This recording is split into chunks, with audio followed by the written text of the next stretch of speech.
God, I want to explain why we don't have our guest speaker today. Our guest speaker was supposed to be Pastor Samson Mwangangi. Our Pastor Samson Mwangangi was supposed to be our guest speaker today. We talked yesterday in the morning, early in the morning at about 9 o'clock, or thereabout, and he confirmed he was coming. But he told me that he's just rushing to Muranga because he has just received a report that his father had gotten an accident. And therefore, we just agreed that we agreed I'm going to pray for his father, and he was to proceed to Muranga. Then 2 hours later, I received a message that his father had passed away. Yeah?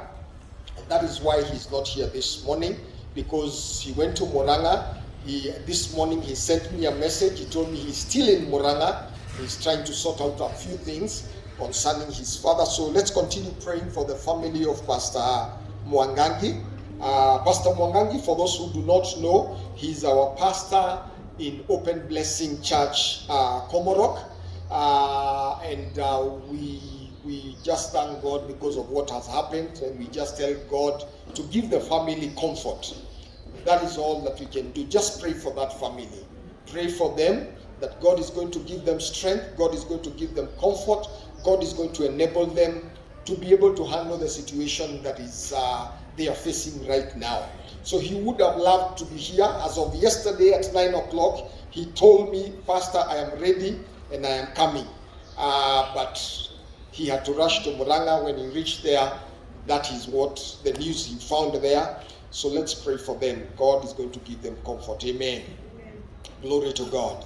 We are going to continue, nevertheless, with our sermons. The sermons, and the theme of this particular month is obedience. The theme of this month is obedience. And we are going to continue to learn something from that today.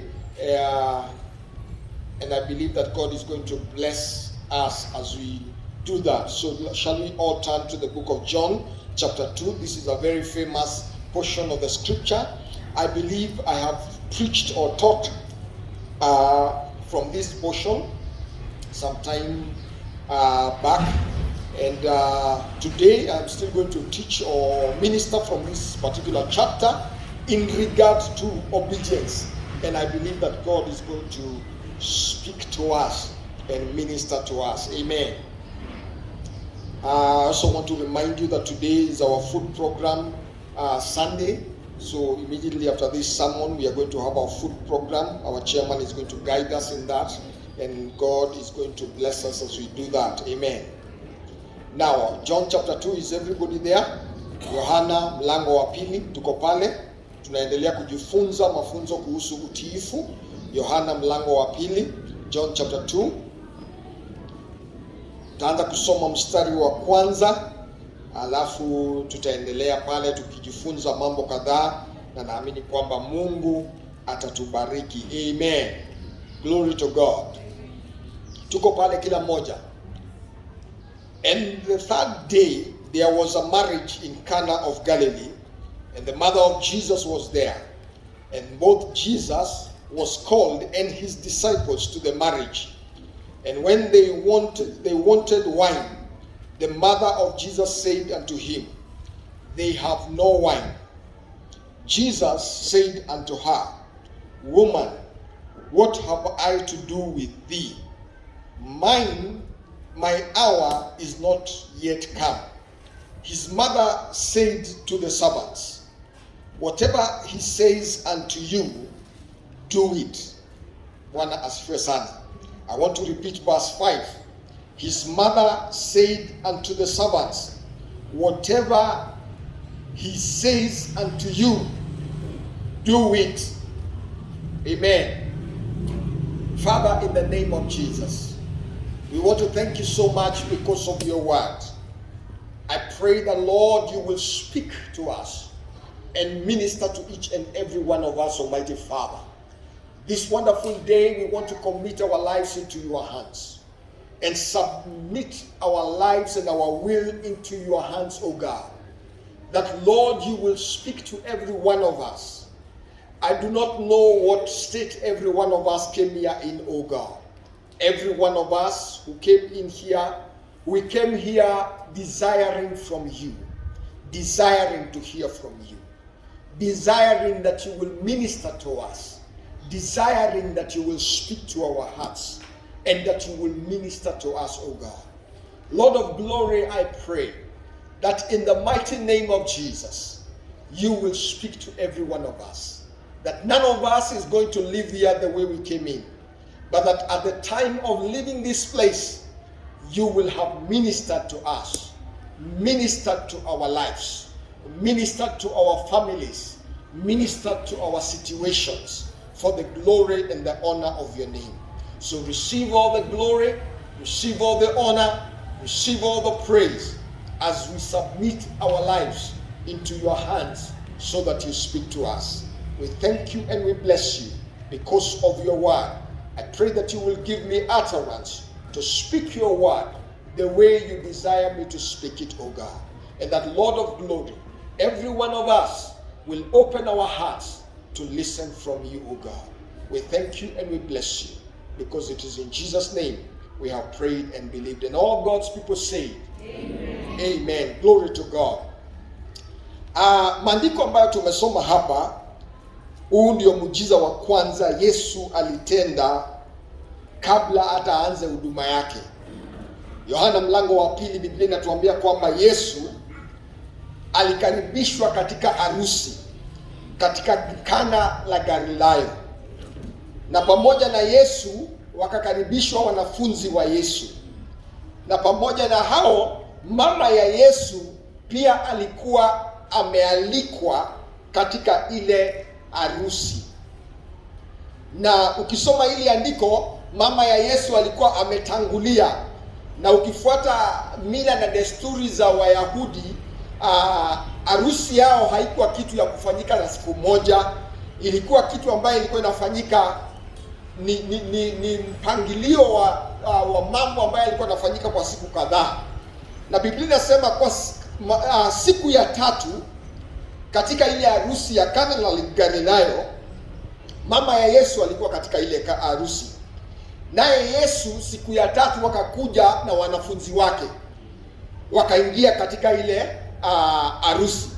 Wakiwa kule nje, kama hawajaingia pale harusi inafanyika, mama ya Yesu akamkujia Yesu, ama akakuja ni kama kwamba anamkuja kumkaribisha Yesu kule nje, in the outer court, kwa sababu zile sehemu walikuwa wanafanyia, kulikuwa na ile inaitwa outer court na kulikuwa na inner court. Kwa hivyo kule inner court ndio harusi ilikuwa inafanyika, outer court ni kama kule nje, kule kwa gate. Kwa hivyo mama ya Yesu alimkuta Yesu kule nje, Yesu akiingia, na alipokuja wakakutana na Yesu, mama ya Yesu akamwambia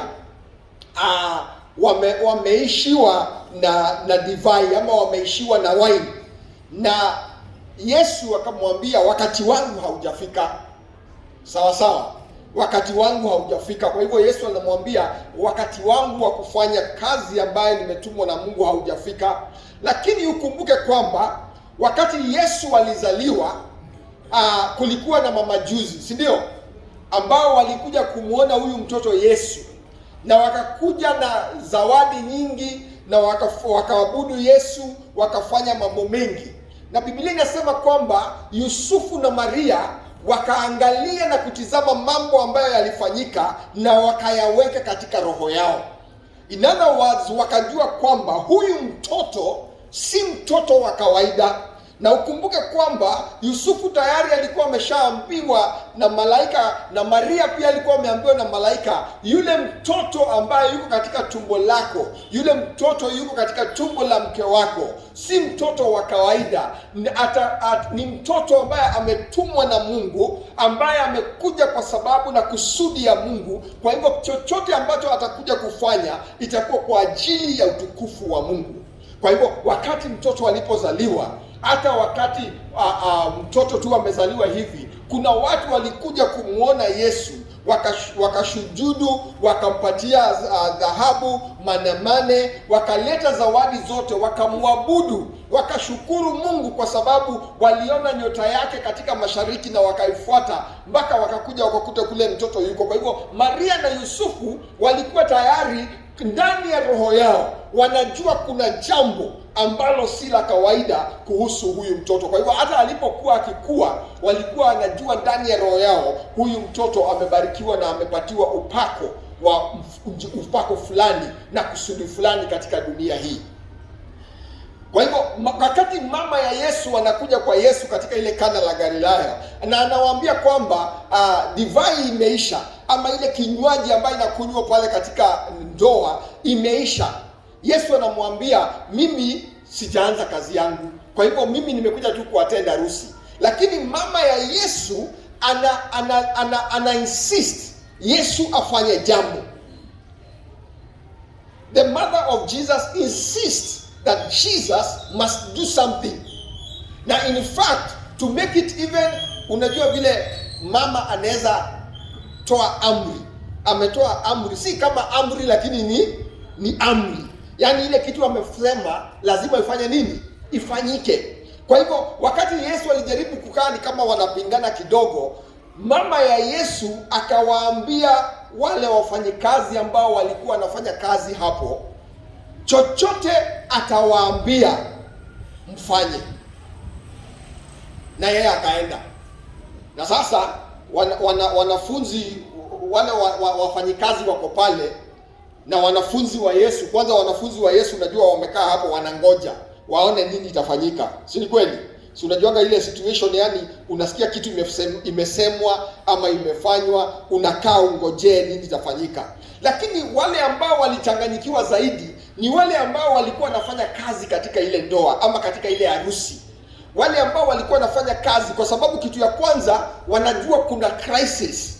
Kuna crisis kwa sababu harusi ni siku ya 3 na tayari the wine has run out. Kwa hivyo hiyo ni crisis, kwa sababu lazima watafute solution. Kile ambacho hatujanakiliwa hapa tuambiwe kama Maria ama mama ya Yesu alikuwa kwa njia yoyote anahusika katika mipango ya hiyo harusi. Lakini kulingana na kile ambacho kinaendelea, inaonekana kwamba Mary the mother of Jesus was deeply involved in the wedding at the Cana of Galilee. And that is why she was not just an ordinary guest. She was also involved because she knew what has run out and what is there.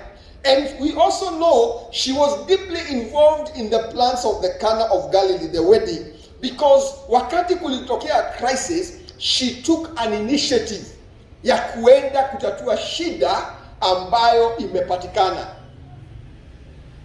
Bwana Yesu asifiwe sana. Na kwa hivyo wakati Maria anakuja kuambia Yesu kuna shida, wale ambao walichanganyikiwa zaidi ni wale wafanyikazi. Kwa sababu kitu ya kwanza, hawa hawajui Yesu. Hawakuwa wanajua Yesu.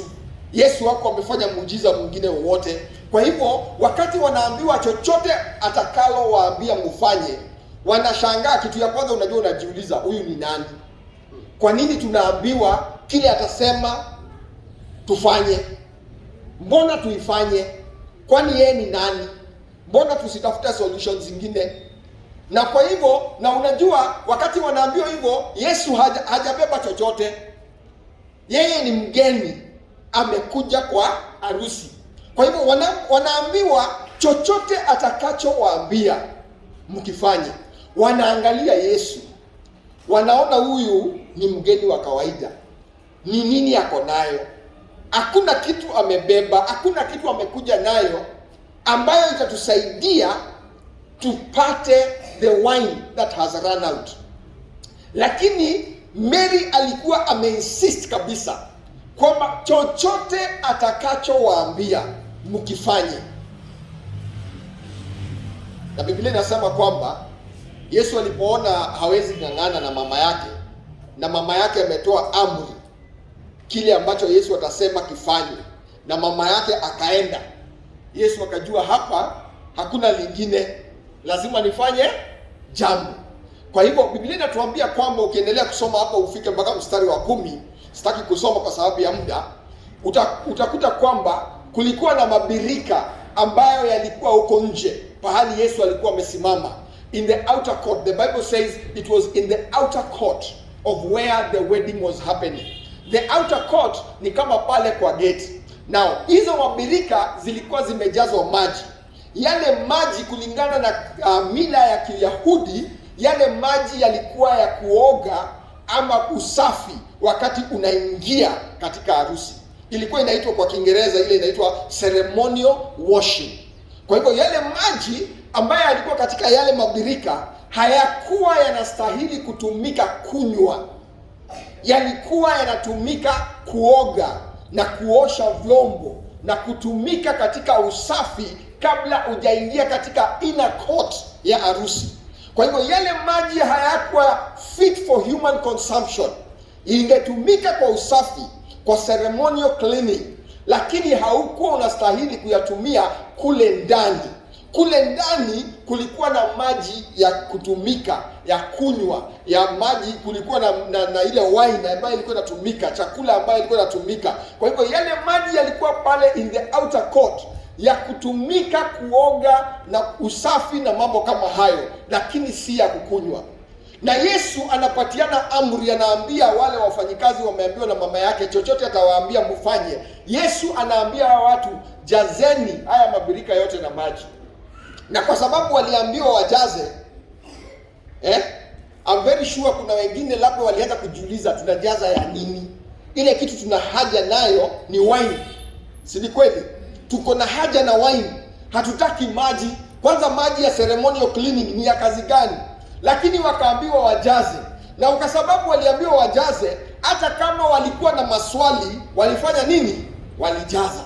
Hata kama walikuwa hawaelewi hii mambo inaelekea wapi, unafanya nini? Unajaza. Na mkumbuke tulisema in obedience you follow God's lead even when you don't know where it's going to lead you. We said that, isn't it? That obedience dictates that you follow God's lead even when you don't know where it's going to lead you. Obedience means that you do not take a shortcut. You go follow the highway until where you are going, even when you don't know the results.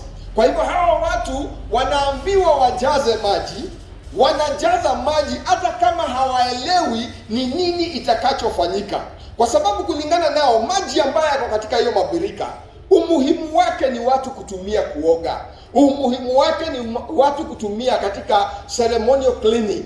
Kwa hivyo hawakuwa wanaelewa yale mabirika na maji katika mabirika yana uhusiano gani na ile wine ambayo imeisha. Lakini kwa sababu Yesu alisema tujaze, wakajaza. Na walipojaza, Biblia inasema kwamba Yesu akaamrisha mmoja wao, teka hayo maji katika mmoja hapo ya hizo mabirika. Na ile mabirika Biblia inasema yalikuwa 6 water pots. Now 6 is the number of imperfection. 6 is the number of imperfection. Kumaanisha kwamba katika maisha yetu sisi binadamu tuko na upungufu, si ndio? Kila mmoja wetu tuko na upungufu.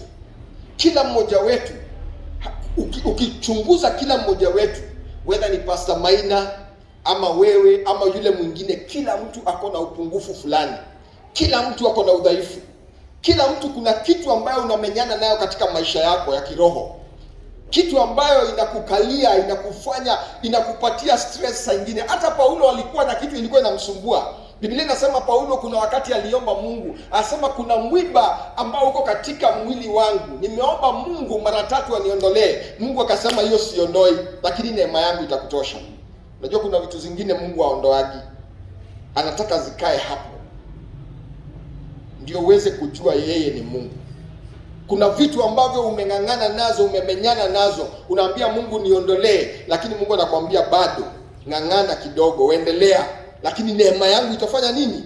Itakutosha. Hii jambo ambalo limekuja katika maisha yako halijakuja kukuangamiza, limekuja kukufanya uwe na nguvu. Kwa hivyo kila mmoja wetu tuko na udhaifu wetu, na kila mmoja wetu tuko na kule ule udhaifu ambao tunang'ang'ana nao ama tunamenyana nao katika maisha yetu.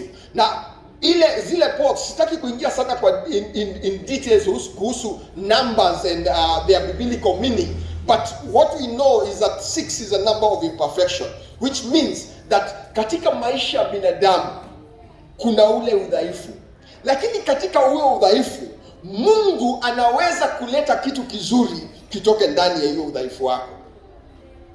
Even in that situation that you are in that imperfection, in that situation you are struggling in, God can still bring something good out of that situation. Kwa sababu yale mabirika hayakuwa yanastahili kutumika katika mambo ambayo katika kinywaji ambayo kinatumika kule ndani katika harusi. Yale mabirika na maji yaliyokuwa pale yalikuwa yanakuwa considered as unclean, kwa sababu kazi yake ilikuwa for ceremonial cleaning. Kwa hivyo hayakuwa for consumption, yalikuwa tu for cleaning. Lakini wakati wale wa jamaa walipoambiwa wateke maji wapelekee yule master of ceremony wa harusi, Biblia inasema clearly walipopeleka alichukua akakunywa na akasikia kwamba ile wine ni ile fine wine, ile mzuri, quality ile mzuri kabisa. Lakini Biblia hapo inanakiri, inasema it is only the servants who knew where it had come from.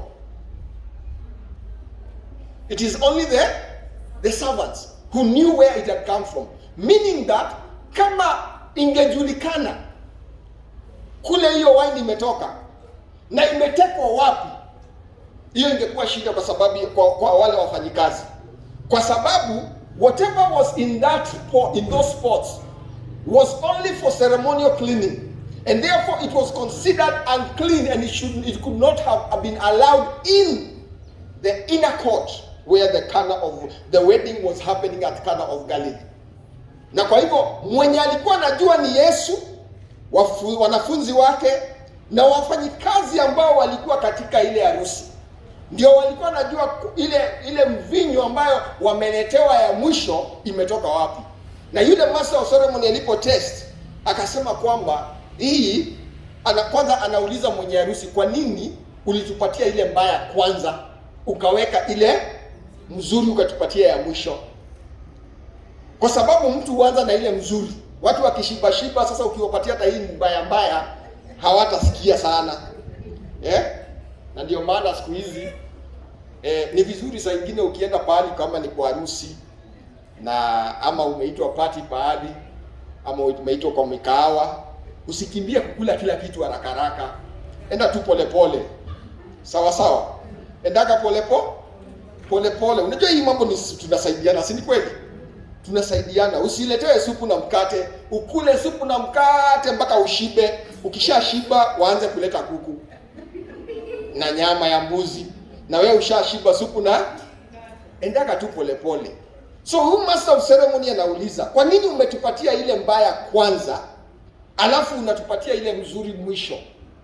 Lakini yeye haelewi kwamba kuna muujiza umefanyika kule nje, na wale wafanyikazi wanajua kuna kitu imefanyika, because wao waliweka maji, waliteka maji, wakaambiwa na Yesu, mmejaza ndio, haya teka kidogo umpelekee yule master of ceremony. Kwa hivyo waliweka maji, waliteka maji, lakini walipofika kwa master of ceremony ilikuwa the best wine. Obedience. Our lesson is obedience. Na katika mambo hayo yote tunajifunza kuhusu kutii. Wale wanafunzi wa Yesu walitazama na Yesu akiwa amesimama pale, na wale wafanyikazi wakapatiwa amri kwamba chochote atakachowaambia mkitii na mfanye. Na kuna mambo mengi Mungu amekwambia ufanye na umekataa. Bwana Yesu asifiwe sana. Kuna mambo katika maisha yako Yesu amekwambia fanya, umeamua ufanye, ama unachagua ile utafanya. Unajua hiyo ndio nature ya binadamu, unafanya ile unataka ama unafanya ile ina make sense. Now obedience is not doing what makes sense. It is doing what God says, even if what God says does not make sense to you. That is obedience. Just do what God says.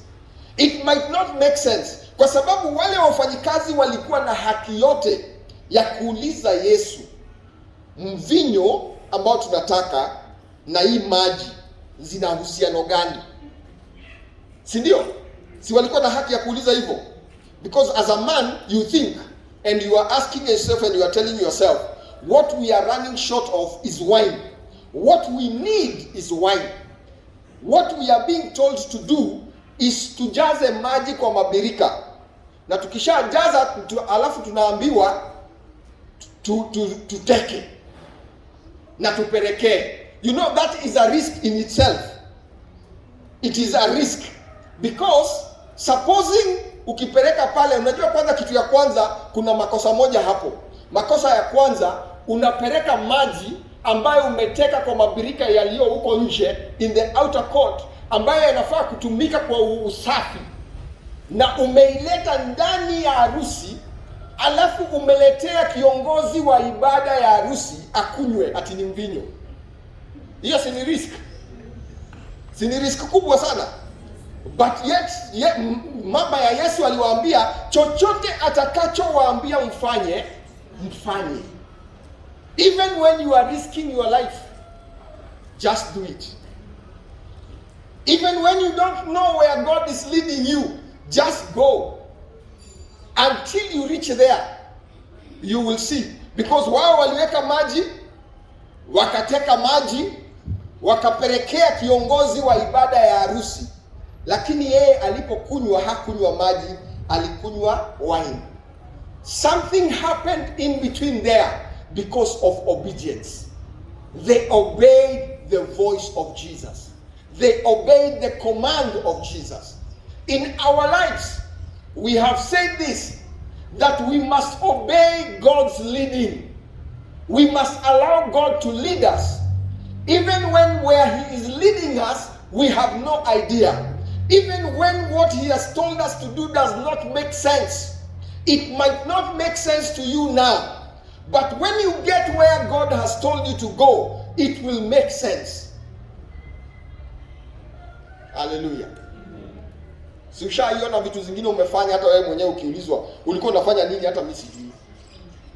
Lakini ukishafika hapo unajua.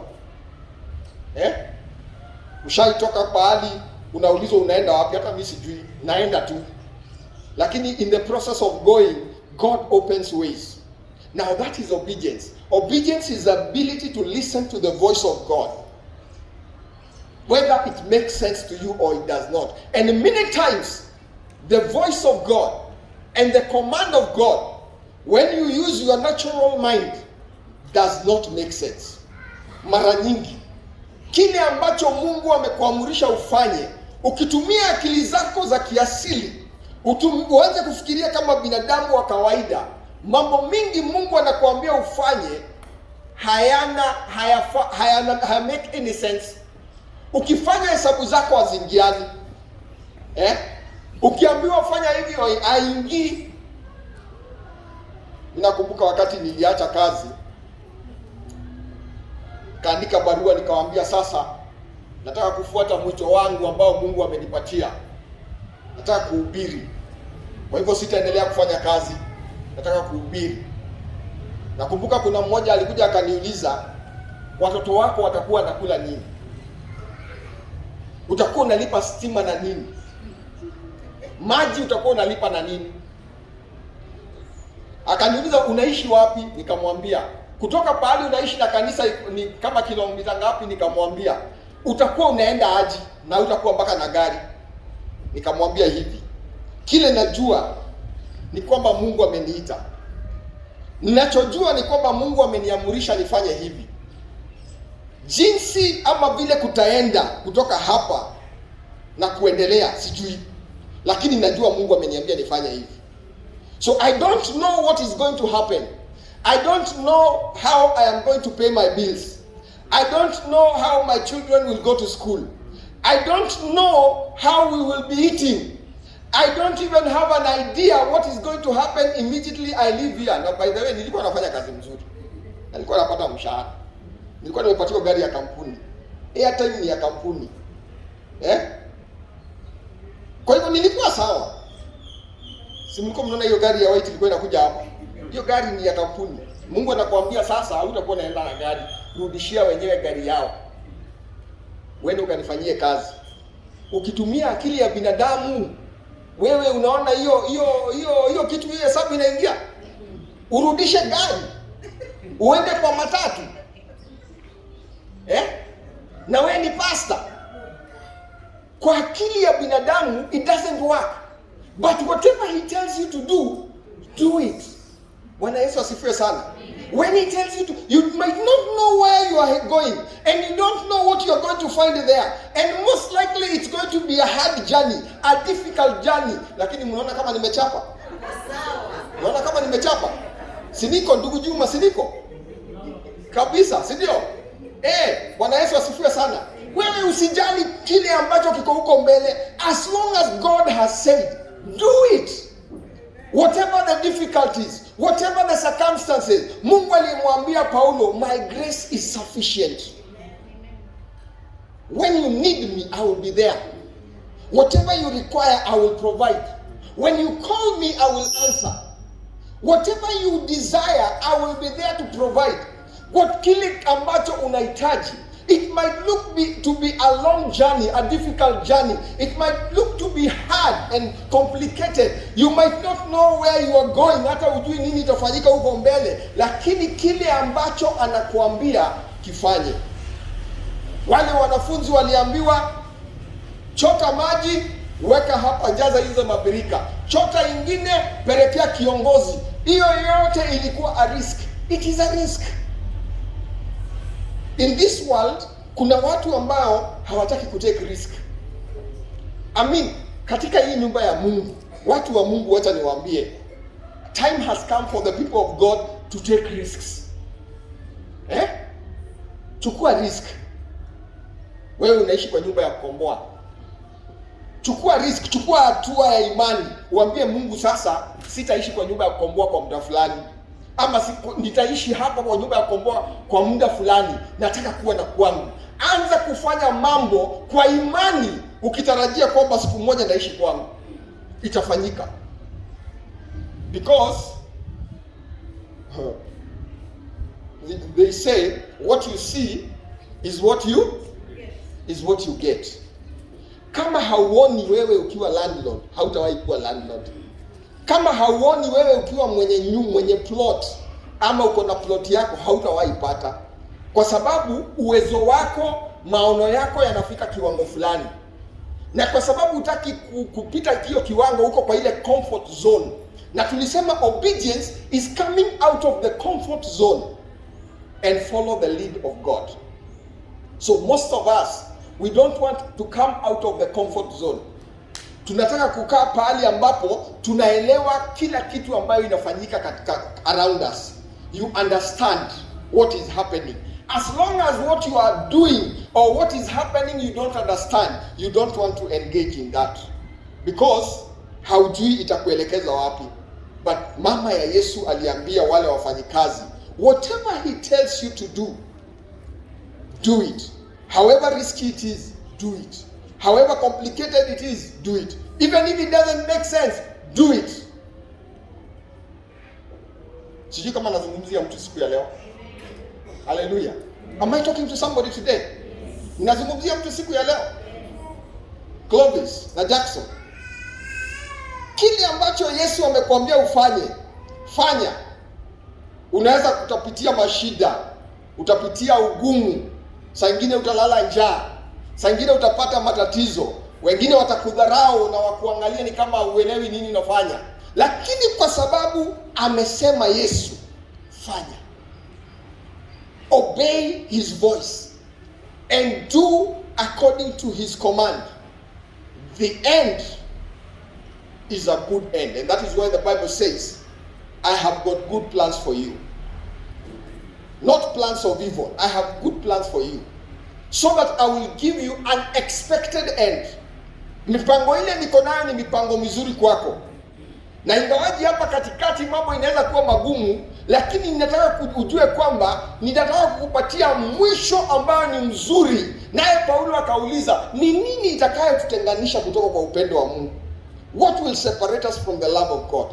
What will remove us from that love?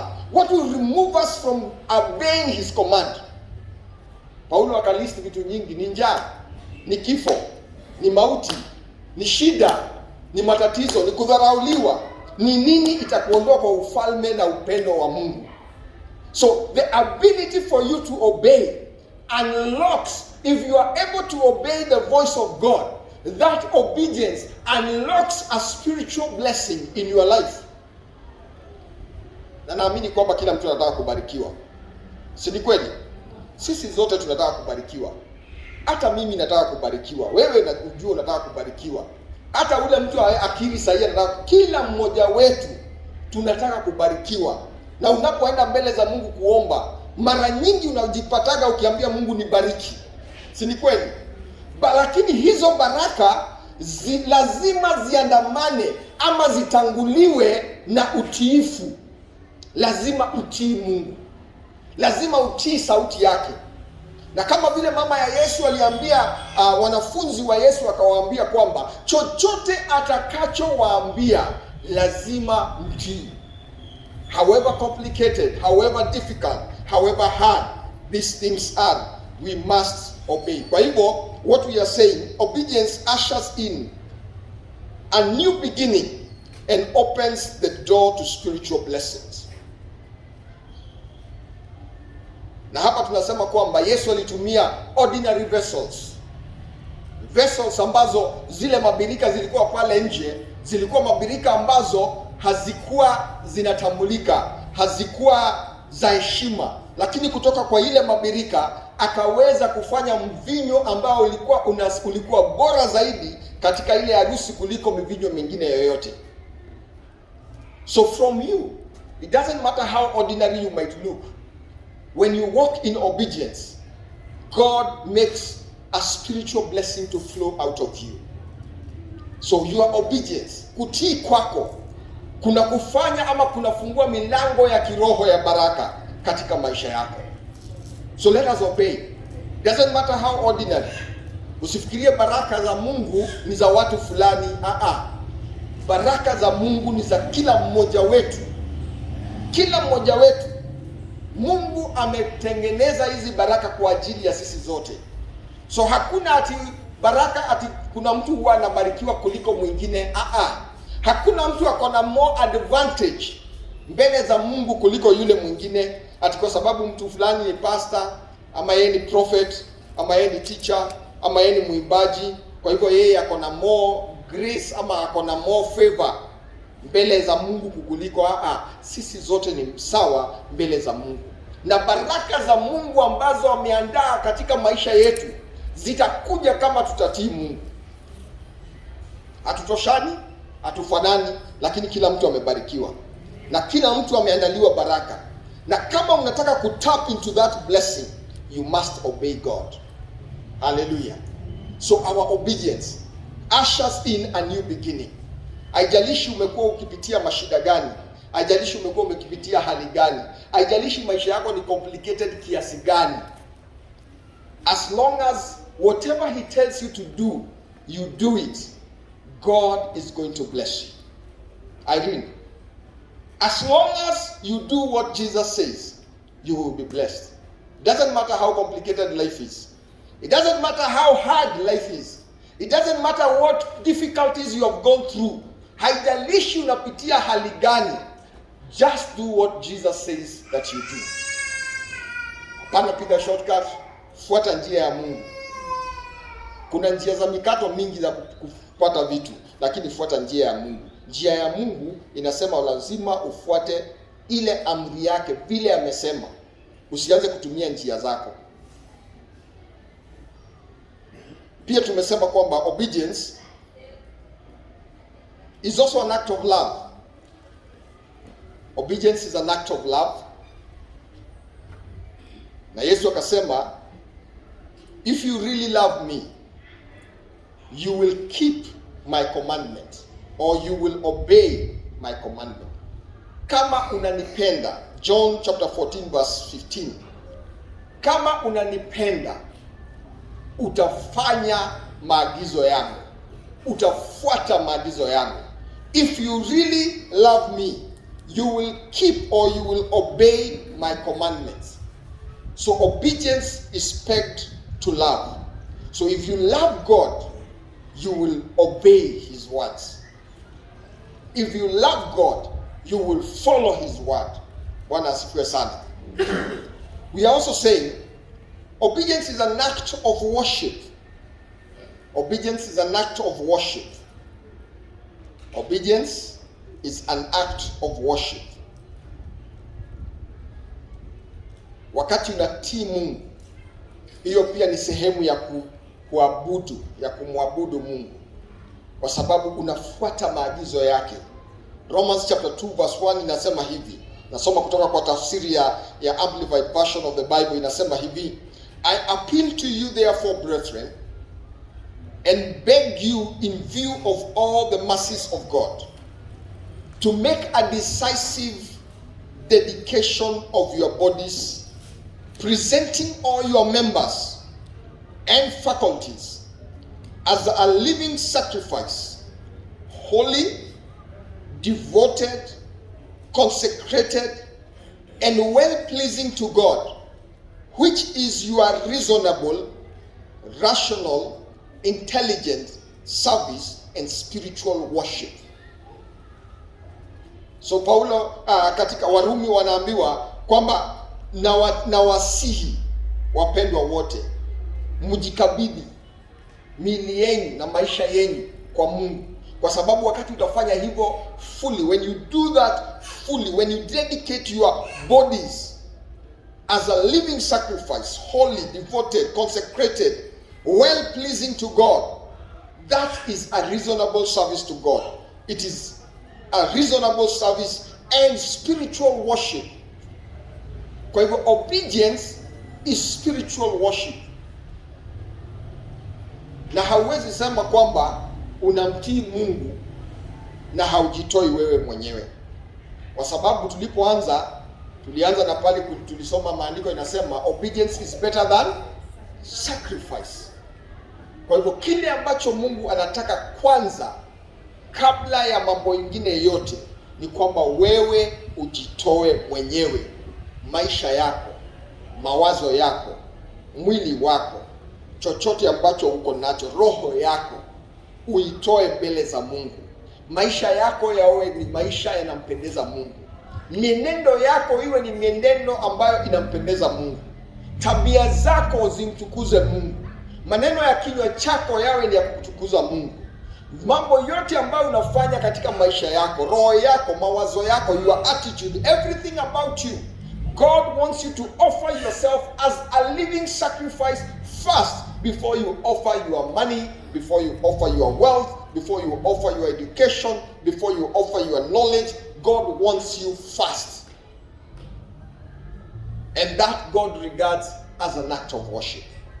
Praise the name of the Lord.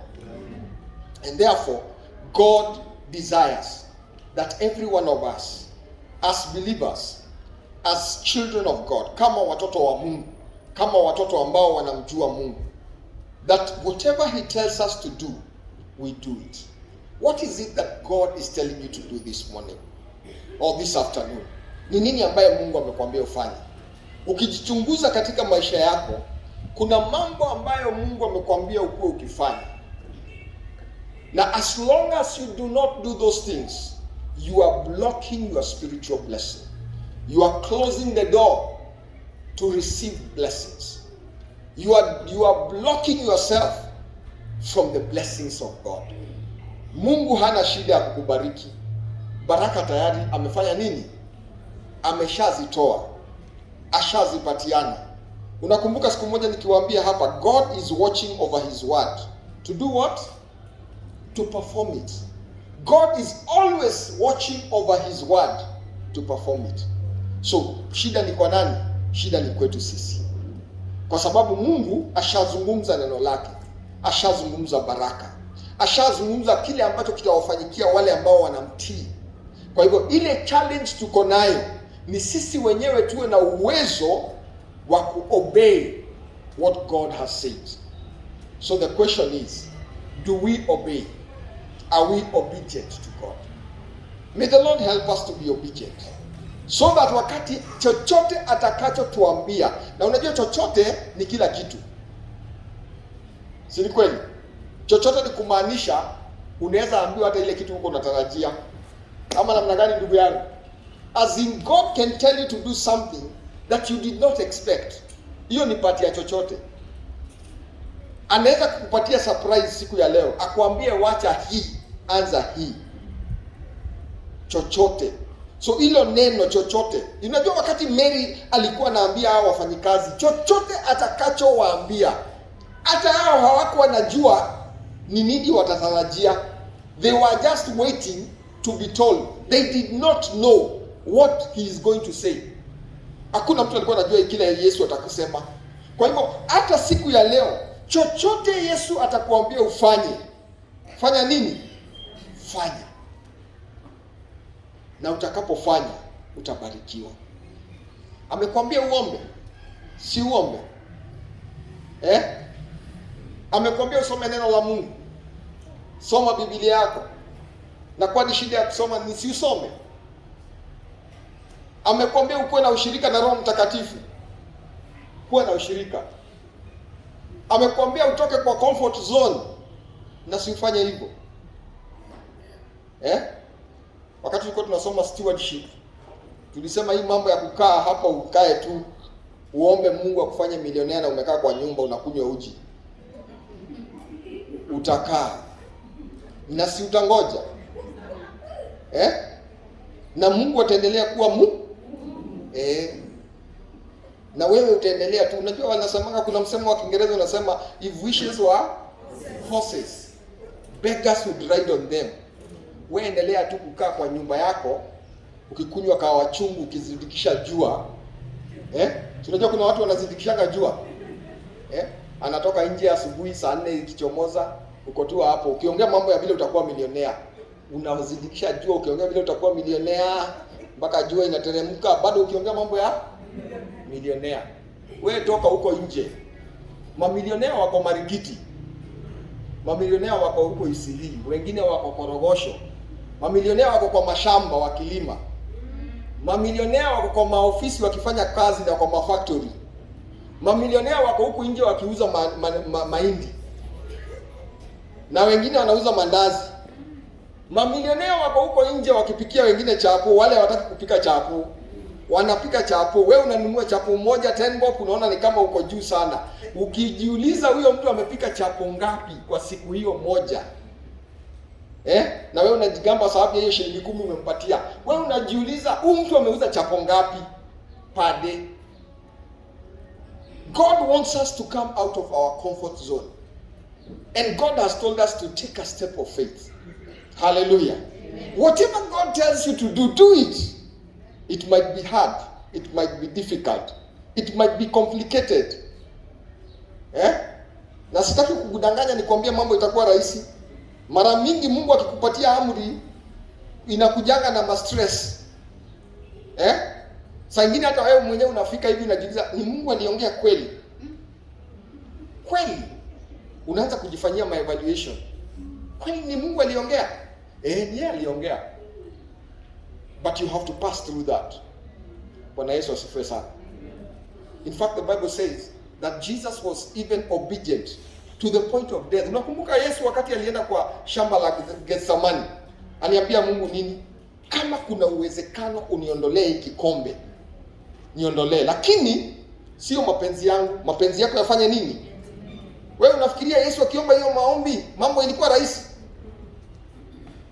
Hiyo mambo ilikuwa ngumu. Ndugu Kashau, Yesu ndiaombe hiyo ombi, na yeye ni Mungu.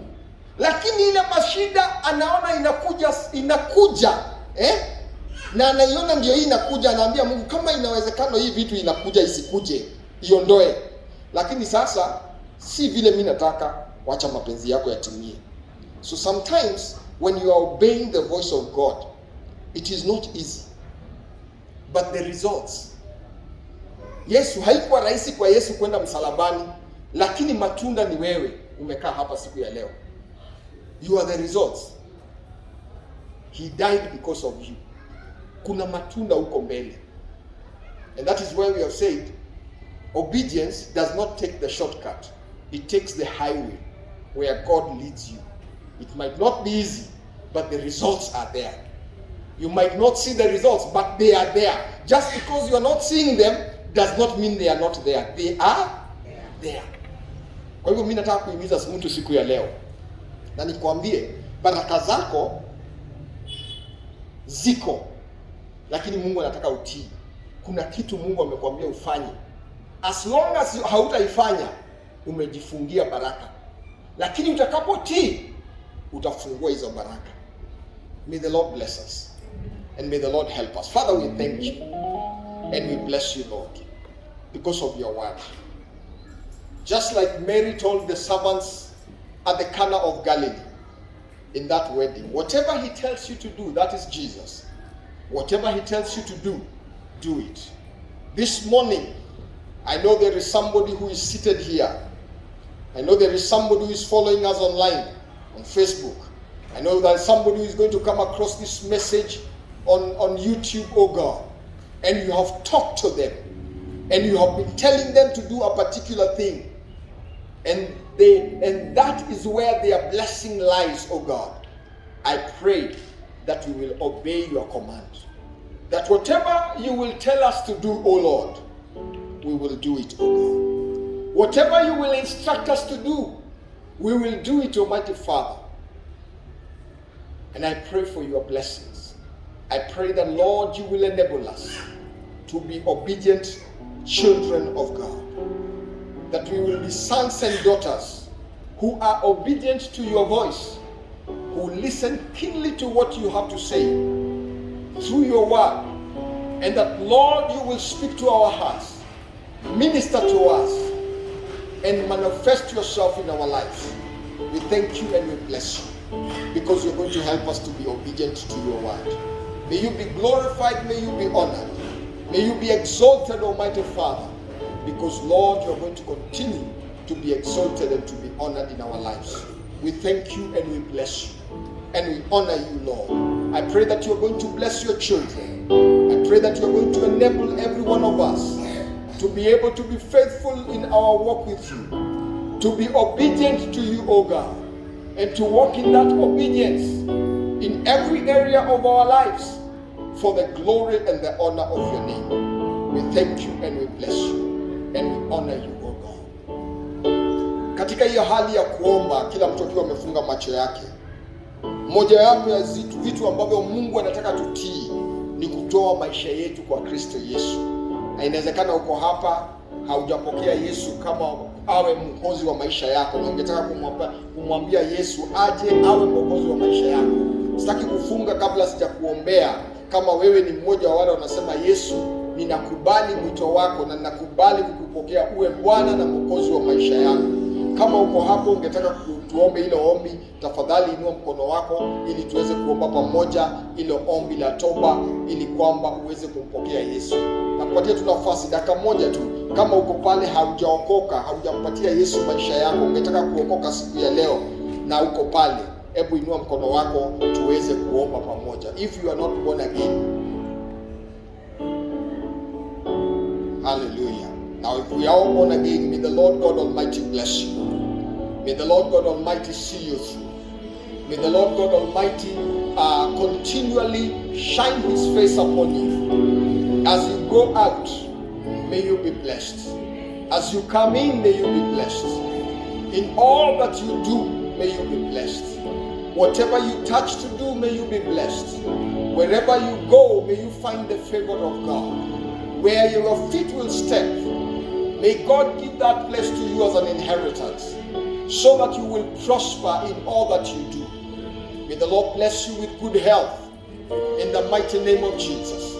May the Lord God Almighty protect you in a divine way. May the Lord God Almighty take care of you. May the Lord God Almighty protect your husband and your wife. May the Lord God Almighty protect your children and your grandchildren. May the Lord God Almighty protect your siblings. May the Lord God Almighty protect your parents. May the Lord God Almighty protect your relatives. May the Lord God Almighty protect your neighbors. May the Lord God Almighty protect everything that concerns you. May God Almighty bless you in all that you do. May the Lord God Almighty bless you as you go out and as you come in.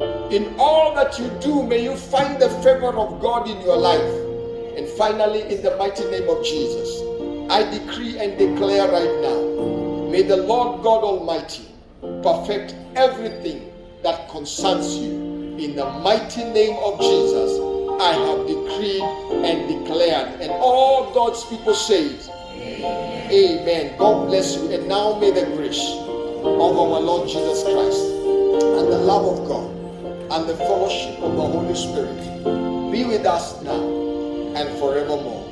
Amen. God bless you so much. Amen.